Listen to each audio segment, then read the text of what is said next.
Olá, estamos ao vivo agora, direto com Durban, na África do Sul, onde acontece a 17ª Conferência das Partes da ONU, que discute o futuro do clima. E aqui ao vivo, direto de Durban, nós temos em linha o Virgílio Viana, que é superintendente-geral da Fundação Amazonas Sustentável, FAS.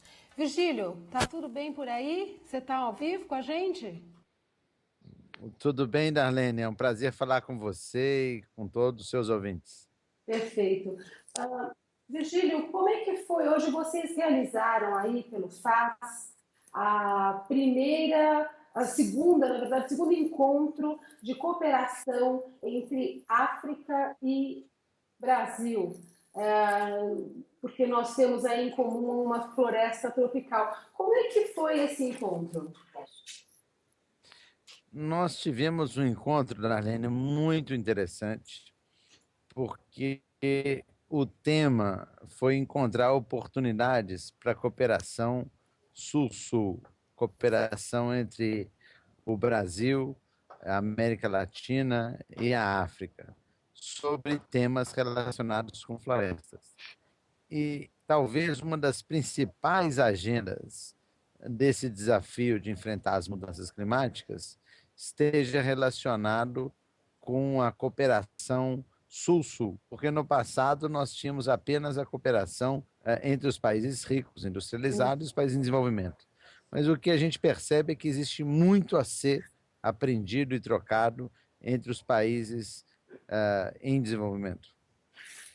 O principal tema em debate diz respeito ao REDD, que é a redução das emissões por desmatamento e degradação. O que houve de novo no mecanismo de REDD? O que se falou nesse encontro?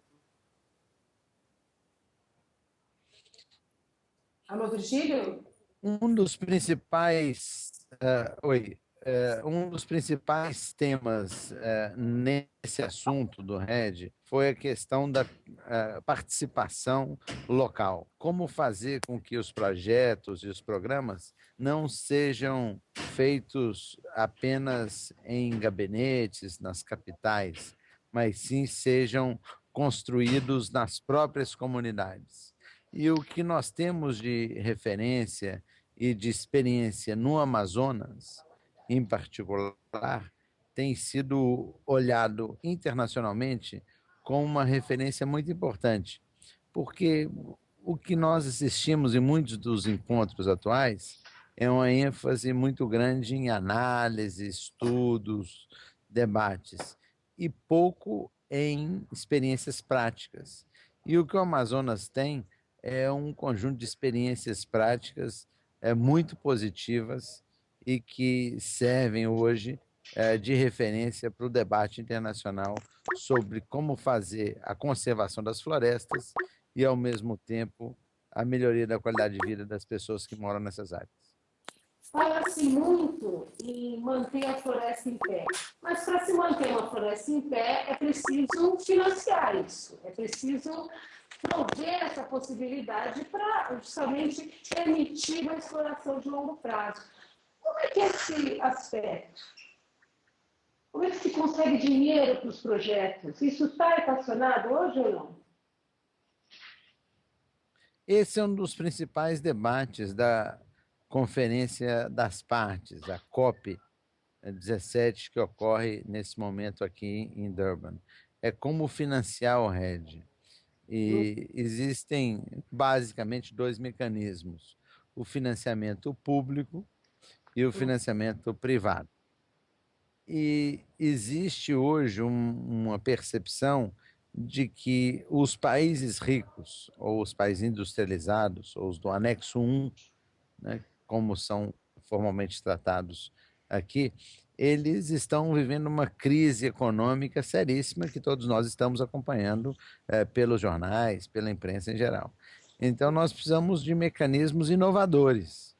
E, nesse sentido, eu acredito que tem um papel muito importante a instituições que voluntariamente se integraram a esse processo logo no início, como, por exemplo, no caso do brasileiro, o Bradesco, que acabou assumindo o tema das florestas como um tema muito importante e fez grandes compromissos do ponto de vista financeiro nessa área. E existe o mercado de carbono, que ainda não está formalmente regulamentado para florestas, mas representa um potencial enorme. Talvez esse seja o principal tema de discussão no âmbito das delegações que hoje tratam desse assunto pelas Nações Unidas.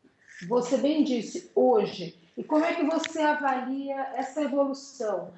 Você mencionou a palavra voluntariamente, e a gente se lembra dos primórdios do momento da sustentabilidade, que é a filantropia. A gente vai depender desse dinheiro voluntariamente oferecido, ou existe um planejamento mais concreto para financiar essa não derrubada de floresta? Eu acredito que nós tenhamos que analisar isso do ponto de vista histórico, como um processo. O recurso voluntário, como é o exemplo do Bradesco, ele tem um papel muito importante para iniciar o processo. Agora, esse é um processo que tem que, eventualmente, ganhar escala como um marco regulatório. Por exemplo, as emissões de São Paulo, elas deveriam ser reduzidas. Parte dessa redução é viável hoje. Parte não será viável nos próximos anos, porque a tecnologia não está lá,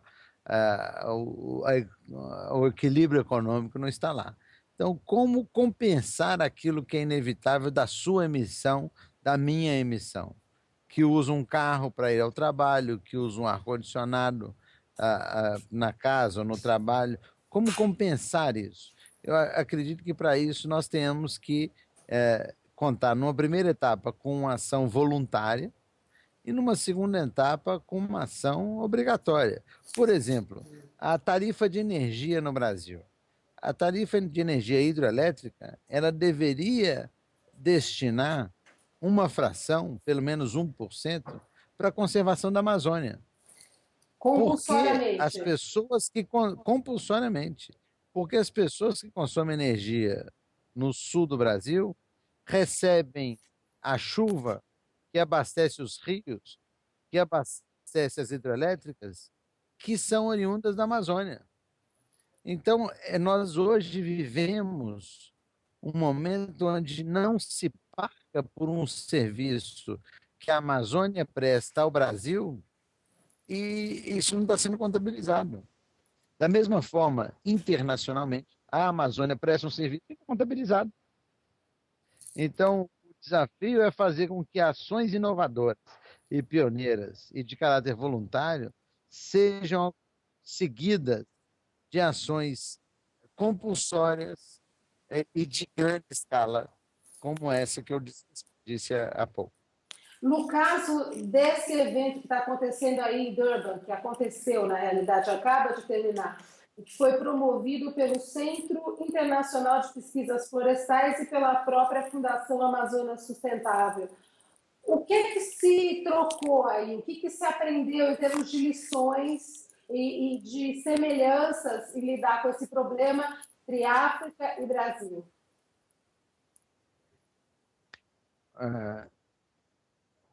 O que nós aprendemos é que nós temos muitas iniciativas que são complementares com a África e que nós podemos não apenas ensinar a África, mas também aprender com a África.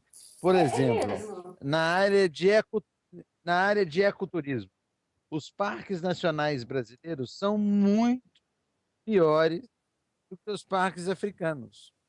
Existe uma tradição de turismo ecológico ligado ao safari e que envolve hotéis, pousadas, etc., em parques nacionais e outras unidades de conservação, que é muito rica aqui na África. E nós, por outro lado, temos muito a compartilhar com a África nessa área de redução do desmatamento, de monitoramento, de pagamento de serviços ambientais, como é o caso da experiência da Fundação Amazônia Sustentável. O que você destaca que seriam as lições aprendidas nesse processo aí da Amazônia Sustentável? Olha, talvez o principal seja a participação das comunidades ribeirinhas na concepção do programa.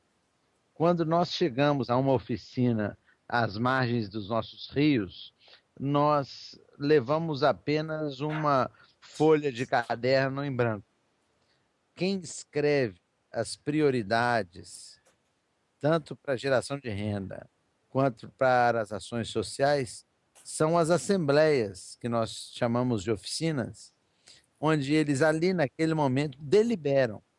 Eles não opinam, eles deliberam sobre o que é prioritário para eles. Eu acredito que essa mudança de lógica ela é revolucionária, porque nós estamos acostumados a um processo, tanto na esfera pública quanto na esfera não governamental, onde os projetos são concebidos à distância, são concebidos nas cidades e normalmente nas capitais, e que levam às comunidades aquilo que já está pré-definido e pré-decidido.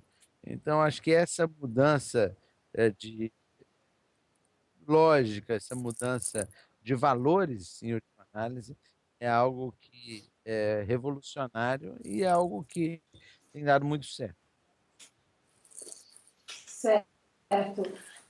O que há em comum entre Brasil e África? No Brasil, por exemplo, na hora da implantação do REC,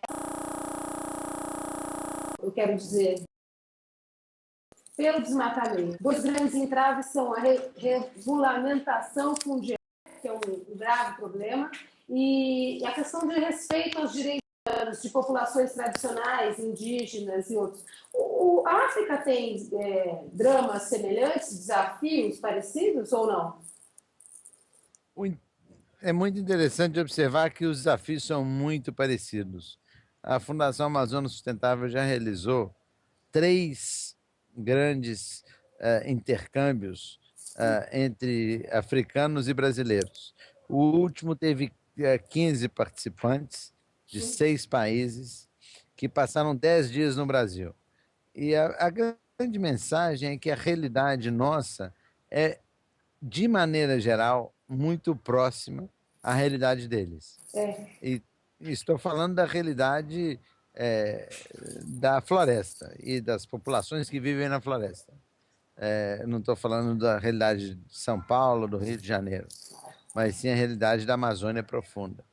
E essa é muito parecida, ainda que o Brasil seja um pouco melhor, esteja um pouco à frente do que alguns dos países africanos. Mas nós temos aí muitas semelhanças, muitos desafios.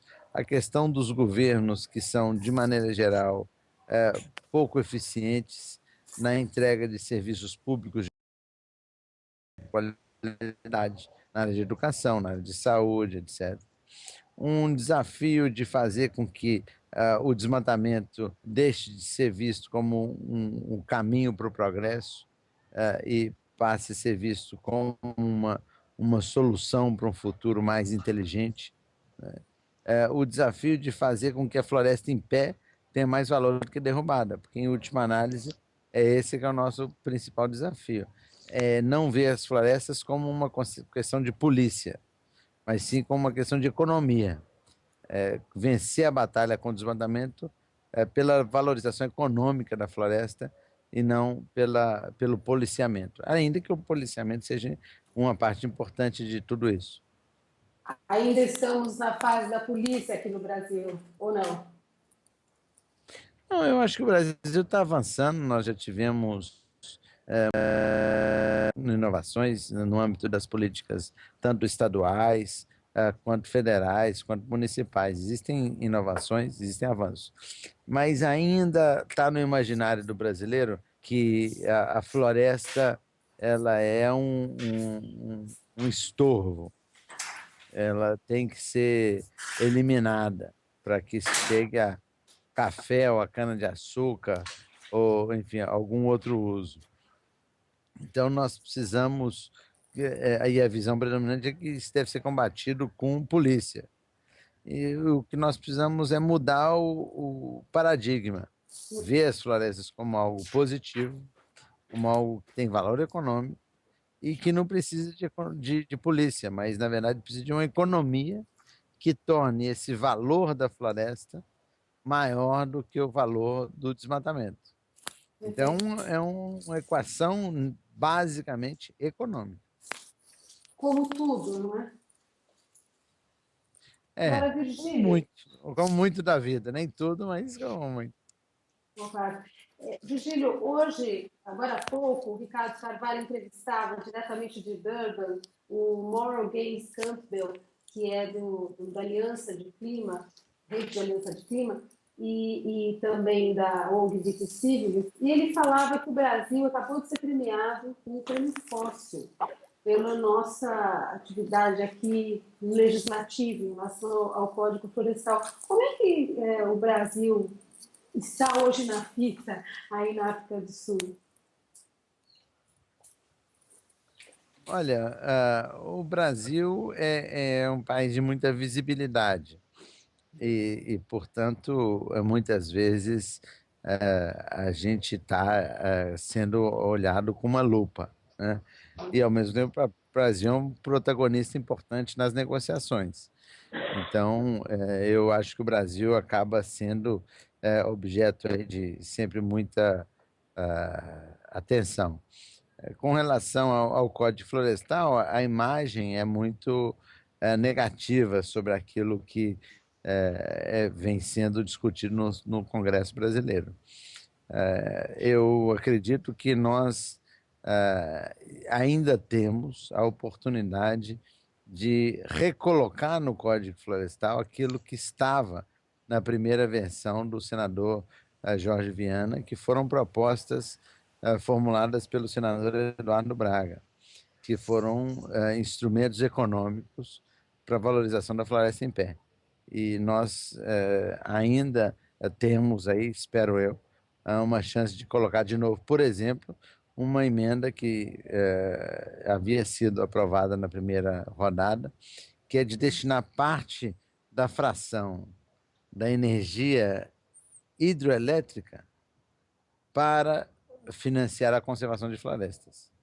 E nós precisamos de instrumentos como esses, que vinculem a receita do setor que recebe os benefícios da floresta, como é o setor da hidroeletricidade, com a conservação das florestas.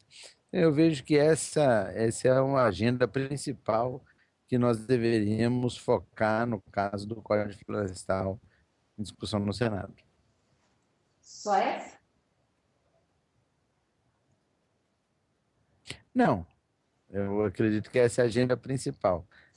Nós temos o código muito grande, é muito complexo, né? Mas eu acho que o principal são instrumentos econômicos. E volto a dizer, muitas vezes até as organizações ambientalistas pensam mais nos instrumentos de comando e controle, nas multas, nas proibições, etc., do que nos instrumentos econômicos. E eu, há muitos anos, defendo uma abordagem diferente, uma abordagem mais focada na economia, em fazer com que as pessoas olhem para a floresta e vejam uma coisa positiva, uma coisa que dê retorno para elas, e não como um estorvo ou uma questão de polícia. Ok. Virgílio Viana, superintendente geral da Fundação Amazônia Sustentável, FAS. A gente quer agradecer imensamente você estar falando de Durban, sabendo que já é noite aí, e está frio, não é isso? Está fresquinho. Então tá bom, como aqui no Brasil, está chovendo em parte. A gente queria agradecer sua participação daí. Um abraço, muito obrigada. E até mais.